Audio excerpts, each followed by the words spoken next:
তোমালোকে লকডাউনত কি কৰিলা? নাই ছাৰ।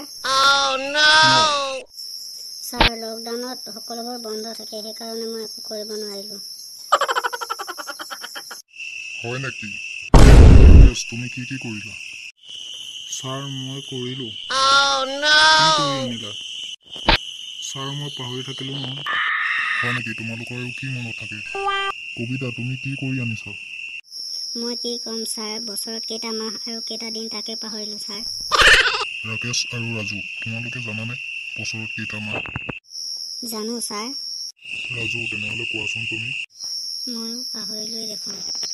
ছাৰে মোকহে ক'বলৈ দিবলৈ পালে। মোৰ লেভেল বঢ়াবৰ কাৰণে মইতো এতিয়া ক'বই লাগিব। ৰাজু, তুমি ইমান দেৰি কোৱা নাই যে, কিবা ভাবি আছা নেকি?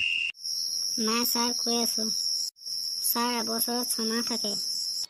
তুমি বাৰু মাহ কেইটাৰ নাম কোৱাচোন। জানুৱাৰী, ফেব্ৰুৱাৰী, অক্টোবৰ, নৱেম্বৰ, ডিচেম্বৰ। বাকী মাহ কেইটা কি হয়? ছাৰ লকডাউন হোৱাৰ কাৰণে কৰিয়ে থাকিলোঁ। বাকী কেইটা মাহ যে আছিলে মাজত।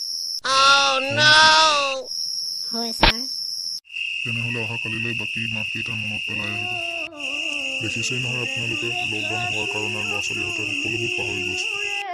যদি আপোনালোকে ভিডিঅ'টো চাই ভাল পালে, তেনেহ'লে লাইক আৰু কমেণ্ট আৰু লগতে ছাবস্ক্ৰাইব কৰি দিব। তেনেহ'লে অহাকালিলৈ বেলেগ এটা ভিডিঅ' লৈ অনাৰ আশাৰে আজিলৈ ধন্যবাদ।